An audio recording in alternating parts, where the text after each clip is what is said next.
খুবই ক্লিয়ার এবং ওনারা ধন্যবাদ জানাইতে হয় যে কমপক্ষে জাতির সামনে স্বীকার করেছেন যে ওনারা একটু দ্বিচারিতা করেছেন, ওনারা জাতির সাথে প্রতারণা করেছেন, এটা একবারে সংসদে খোলামেলা এটা বলে ফেলেছেন।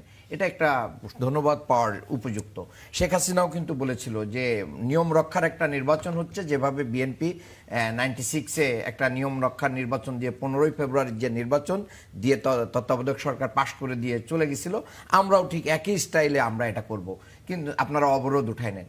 তো বিএনপি সহ আমরা কি করলাম, অবরোধ উঠাই নেওয়া হলো। তারা বলল যে এটা ছিল আমাদের একটা টিক্স, আমরা এখানে কি করেছি যে তাদেরকে অবরোধ উঠানোর জন্য এবং ইয়ে করার জন্য আমরা এটা করি নাই। তো সেটার খেসারত গোটা জাতি দিয়েছে। যে বিএনপি আজকে যদি এই একই টেক্স করে তাহলে জনগণ কিন্তু এটা ভুলবে না। জনগণের 71% ভোট জনগণ একসময় বিএনপির কাছ থেকে আদায় করে নেবে। নাম্বার 2, আমাদের স্যার যিনি সরল অঙ্ক করলেন আর কি, যে বিএনপিটা বাদ দিয়ে দিলে তাহলে বিএনপি হচ্ছে সব না ভোটের পক্ষে ছিল। মূলত বিএনপির জনগণের কাছে যে ভোটটা ছিল প্রায় 69% ভোট, এখানে তো বিএনপি পেয়েছে 51-52% ভোট। এর বাকি অংশ ভোট তো বিএনপিরও যদি আমরা ধরি তাহলে সেই 20% ভোট তো বিএনপির লোকেরাই কি হার পক্ষে ছিল। কাজেই একদিকে বলবেন যে আমরা জুলাই সনদের পক্ষে, আমরা এই আন্দোলন সংগ্রামী ছিলাম, ফ্যাসিবাদ উত্তরণে আমরা সাম্যের সারিতে ছিলাম, আমরা পর্দার অন্তরালে ছিলাম, হ্যাঁ, আবার যেই এটার কার্যকারিতার পক্ষে আসবে তখন বলবেন যে আমরা ভারতীয় আধিপত্যবাদের বিরুদ্ধে পক্ষে আছি, আমরা আওয়ামী সেই 72-এর সংবিধানের সাথে আছি, যেই সংবিধান বাংলাদেশের মানুষের কাছে এসেই শেখ মুজিবুর রহমান বাকশাল কায়েমের মাধ্যমে এই সংবিধানকে প্রথম বিদ্যাঙ্গুলি দেখিয়েছে আওয়ামী লীগ, এবং আওয়ামী লীগ যতবার এসেছে ততবারই এই সংবিধানকে কাটাছেড়া করে তাদের মতো করেছে। এবং বিএনপিও তার সুবিধাজনকভাবে এই মেজরিটির সুযোগ নিয়ে বিএনপির সুর পাল্টে গেছে। যদি জনগণ এই জাতীয় মেজরিটি না দিত তাহলে ক্ষমতায় যাইতে পারে নাই। এখন এটা জামাতের জন্য এটা প্লাস পয়েন্ট। বিএনপি যেহেতু এটাকে কি করেছে, মানে এটা ডিনাই করে নাই, এটাকে ওপেনলি বলে দিয়েছে, তাহলে জনগণের কাছে বিএনপি তো জুলাই সনদ বাস্তবায়ন করবে এটা বলেছে না।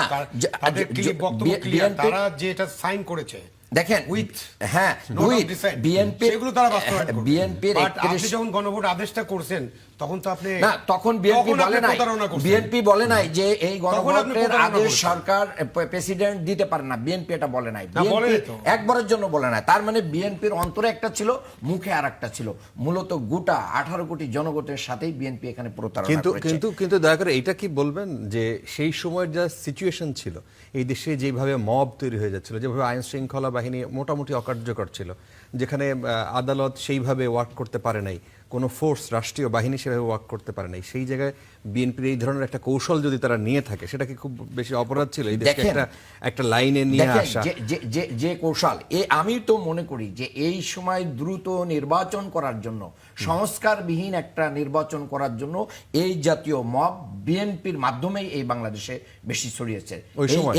ওই সময়ের মবগুলোর পিছনের মদতদাতা হচ্ছে বিএনপি, শুধুমাত্র যেনতেনভাবে নির্বাচন করানো যাতে জাতি সংস্কারের কোন পথ খুঁজে না পায়। এই জন্য আমি মনে করি যে জনগণ মনে করে যে বিএনপি সংস্কারবিহীন নির্বাচন চেয়েছে, বিএনপি 7 তারিখে নির্বাচন চেয়েছে 5ই আগস্টের পরে। সে সময় তো কেউ ছিল না, কার কাছে নির্বাচন চেয়েছে? আমাদের কাছে কিন্তু মবের কিন্তু ডকুমেন্ট আমাদের কাছেও আছে। আপা অনেকগুলো কথা বলেছেন যে জামাতের লোকেরা জাকাত খায়, সাদাকা খায়, অনেকগুলো কথা বলে। জামাতের লোকরা তাদের হালাল আয়ের থেকে 5%, আমিও আমার আয়ের 5% আমি আমার পার্টিকে দিই। এটা তো কোনো জাকাত ফিতরা এবং সাদাকা না, চামড়ার টাকা না, নিজেদের ঘামের টাকা আমরা আমাদের দলকে দিয়ে আমরা এই রাজনীতিকে টিকিয়ে রেখেছি। এবং চাঁদাবাজি, টেন্ডারবাজি, লুটপাট, দখল, এইগুলোর সাথে তো আমাদের কোনো সম্পর্ক নেই। যারা এইগুলো করে দল চালায় এবং নিজেদের সংসার চালায়, তারা আমাদেরকে দান সৎকার জাকাতের কি মানে কথা শোনায়। এরপরে আপনারা বলেছেন যে বিভিন্ন জায়গায় আপনারা ক্ষমতা আসার পরে শাহজালাল ইউনিভার্সিটির নির্বাচনটা দেন না কেন? এগুলো বিভিন্ন ইউনিভার্সিটিতে আরো তো ছাত্র সংসদ আছে, এখন তো ক্ষমতায় আছেন, দেন, এগুলো বন্ধ করে রাখছেন কেন? গণতন্ত্র চাইতে হবে। সিটি কর্পোরেশন এবং জেলা পরিষদগুলোতে আপনারা প্রশাসক বসিয়ে রেখেছেন, এটা কোন ধরনের গণতন্ত্র? আপনি ক্ষমতায় আছেন, নির্বাচন করেন, জাতির সামনে ন্যূনতম জবাবদিহিতা সৃষ্টি করেন। ভাইস চ্যান্সেলর থেকে শুরু করে নিয়ে বিভিন্ন জায়গায় ওনাদের লোকে এখন দলীয়ভাবে নিয়োগ দিয়ে দিয়েছে, জনগণ সেটা সমালোচনা করছে। আর ডিসিএসপির ব্যাপারে আমি একটু আমাদের স্যারের কাছেই জানতে চাই যে আপনারা কোন দলের কোটায় নিয়োগ পেয়েছিলেন এবং বাংলাদেশের বিসিএস কি সব দলীয় কোটায় নিয়োগ হয় কিনা, এটা আমার জানা নেই কমপক্ষে। তা যদি ওনারা এটাই বলেন যে বিএনপির একজন দুইজন আছে, তাহলে বিএনপির কতজন, বিএনপি কে হাওয়া ভবন থেকে তালিকা দিয়ে দিয়ে এতদিন বানাইছে, আবার নতুন করে বানাতে হয়, যার কারণে সরকার কি জনগণ এবং ছাত্র সমাজ বলছে যে পিএসসি কে আমরা স্বাধীন করে দেখতে চাই, আমরা বিচার বিভাগকে স্বাধীন দেখতে চাই, আমরা মানবাধিকার কমিশনকে স্বাধীন দেখতে চাই, আমরা এনবিআর কে স্বাধীন দেখতে চাই। সেই জায়গায় ওনাদের কিন্তু নোট অফ ডিসেন্ট আছে এবং এটা ওনারা পাশ করেন না।